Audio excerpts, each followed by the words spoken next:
This video is brought to you by Squarespace. From websites and online stores to marketing tools and analytics, Squarespace is the all-in-one platform to build a beautiful online presence and run your business.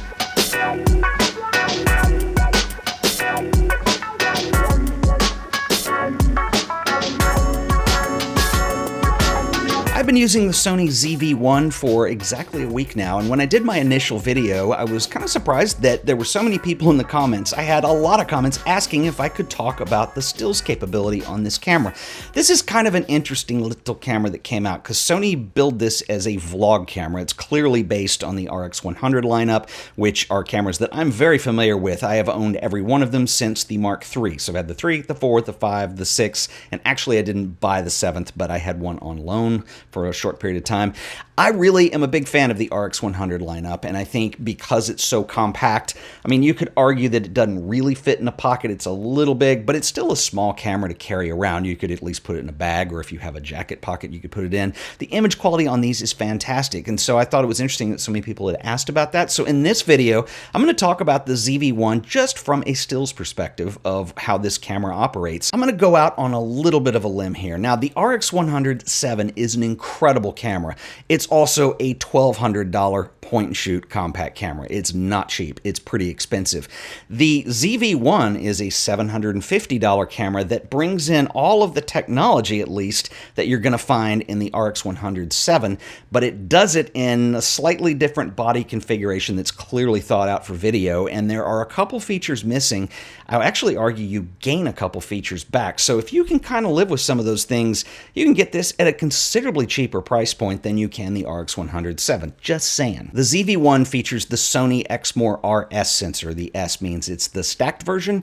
And if you don't understand what a stacked sensor is, essentially you have a memory layer on top of the sensor that is going to assist in all of the live data that you're getting from your sensor readout. It allows you to do more with it. And so this can mean, like when you're shooting video, that you get less banding and less of the jello effect. That's one big benefit of that. It also means on the stills side of things that we get a lot more speed and we are able to do a lot with burst shooting. So this is a little $750 point and shoot that will do burst speed shooting up to 24 frames a second. That is seriously fast.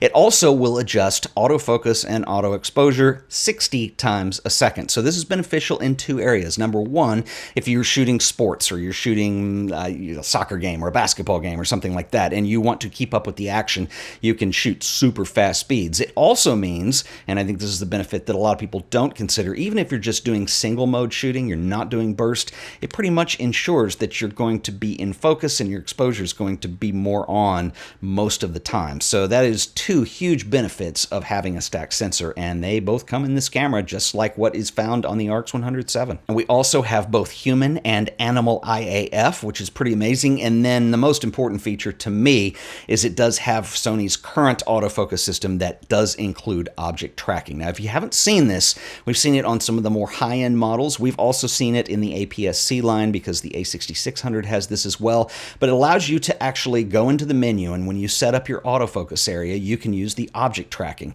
And so if you enable touch, you can just touch the screen to tell it where to go on this, and it'll kick in. And what it does is when it picks that point of autofocus that it's going to cling on to, what it does is it analyzes at the whole time it's adjusting the autofocus. So for instance, if it is a human or you have animal IAF set up and you're shooting your dog or your cat, it will focus in, and if it can see the eye, that is where it puts the focus point. If it's having trouble with the eyes, it goes for just face detection. There's kind of a hierarchy. If it can't get face detection, then it's just going to go into object tracking, and then it has the ability to go between these modes as it's tracking. So it's an intelligent autofocus system. I think it is the best on any camera system that you're going to find anywhere right now, and it comes in the point and shoot as well as the vlogging camera. Now I want to talk about image quality in this versus the RX100 cameras, and I also want to talk about some features that you don't have, and in one case you do have, that could be a deal breaker depending on what kind of a photographer you are. But real quick, I want to give a shout out to our sponsor today, who are the awesome folks over at squarespace.com. Present your photography using Squarespace's modern professional portfolios. The layouts are completely customizable, and you can use Squarespace's drag and drop based backend system, which is really easy to use to present your work the way that you want it seen. Squarespace is an all-in-one platform for building beautiful websites, easily claiming your domain or URL, and creating a custom site that brings your ideas to life. Squarespace is host to a number of other tools, including e-commerce, appointment scheduling, and analytics, so that you can grow your brand and your following. So head over to squarespace.com for a free trial, and when you're ready to launch, you can go to squarespace.com/AOP to save an additional 10% off your first purchase of a website or domain. Once again, that is squarespace.com/AOP, and I want to thank the folks at Squarespace for sponsoring another episode of The Art of Photography. So let's begin with the lens difference between the ZV-1 and what we are currently using in the RX100 lineup. So the ZV-1 features essentially a 24 to 70-ish millimeter focal range, so it's a nice zoom lens. The RX100 lineup actually features a 24 millimeter to 200 millimeter focal length, so it's a much longer focal length. And essentially, when the RX100 VII came along, this was the first one to use phase detection. It was also the first one to start getting really fast in terms of using that stacked CMOS sensor and being able to shoot at 24 frames a second. So what Sony did next for the RX100 VI is they added a much longer lens, assuming that people would want to shoot sports with the increased speed that they had on this camera. Now, it's a good lens, but it comes at a cost, and the cost is a stop of light, and because of the arrangement of the elements, they also got rid of the neutral density filter. And so that's something that's kind of essential for shooting video. It can also be something that's very helpful with still photos, but I think they argued that on this camera, because it was not as shallow a depth of field all of a sudden at your maximum aperture, that they would just do away with it and it wouldn't be a big deal. So it just depends on what you're doing. If you want a longer lens, you're not going to have it on the ZV-1 for still photography, but you do gain the neutral density filter. And this is the biggest difference between these two cameras in terms of their lenses. I actually prefer the 24 to 70 on a point and shoot, but that's just my style and the way I like to shoot. Some people might want the longer range. Another thing that might be the biggest deal breaker for some photographers is the RX100 series, ever since Mark III, have featured the pop-up electronic viewfinder. And so it is a tiny little viewfinder. Personally, I don't find myself using it that much. I do use it sometimes, but it's certainly not something I have to have on the camera. However, everybody's different. There are going to be some photographers who feel that that is an essential feature. Another feature that is changed is on the RX100 series, you do have a function ring around the lens, and you can set this up to do things like control the aperture. You can do exposure compensation with it. There are various things that you can tie to that function, and we do not have that at all. This is the biggest deal for me with the ZV-1 in terms of using it as a stills camera. Everything has to be done from this circular dial on the back, which is a little tiny. It can be done. You can probably get used to it, but just for stills photography, I think that that's something that added a lot of function that I'm actually missing on the ZV-1. Now, in fairness, Sony designed this to be a vlogging camera, so I'm sure it was part of the design compromise to not have to include that because it wasn't necessary. Another big difference between the two is going to be on the RX100 series, you get a pop-up flash that you can actually pull back and use as a bounce flash. This is actually a really cool feature because you don't have to carry an extra flash around and you can bounce with it. It's a little bit limiting, but it's just built into the camera. Now, with the ZV-1, we don't have a flash at all since the intent of this camera was priority in video, but we do have a hot shoe, so you can actually, I would argue, get more out of this in terms of flash. You could use a bigger flash, which obviously looks absurd on this camera.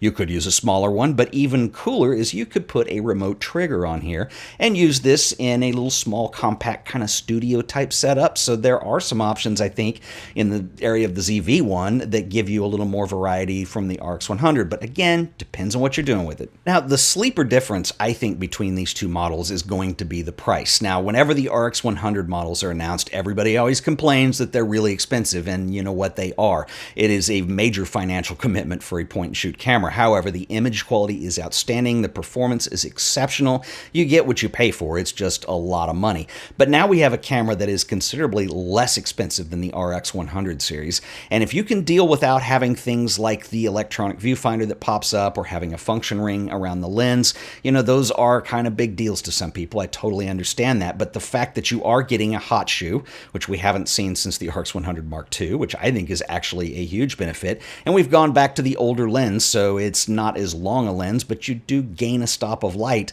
I think that this is an incredible value for the money, even though it's designed to be a vlogging camera. But alas, I do have one gripe, and this goes for both models, and that is the battery that Sony is still using for these.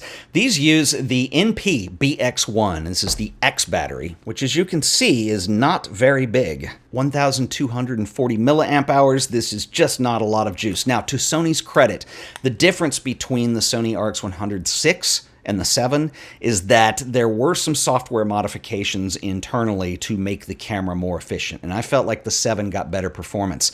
I think that that carries over to the ZV-1 as well. I will say this, when I made my first video on this, I shot for a couple hours, and I still had, you know, maybe 30%, 40% battery left when I was done. It was less than half, but that is way better than what I used to get out of the RX100 VI. I've done vlogging with that where you have to carry a whole ton of batteries out with you because between the overheating and then the just mass battery usage, it was just not very good and not very efficient.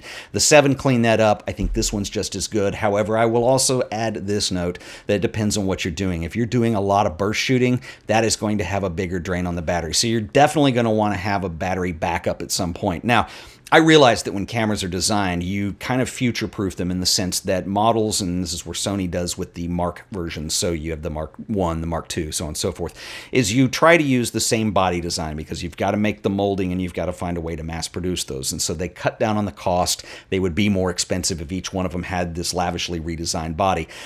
I've let it go for a number of years now. I think it is time to upgrade these and upgrade the battery, just like we did when we went from the W batteries to the Z batteries and the APS-C and full frame lineups. And so that's the one gripe that I have about these. But I think this is a very capable camera, and I think that if you're into stills photography and you just need something that's a point and shoot, it's not going to replace a high-end full frame or even APS-C model, but for something that's extraordinarily compact, it does the job. Love to hear from you. Drop me a comment below. I'll see you guys in the next video. Until then, later.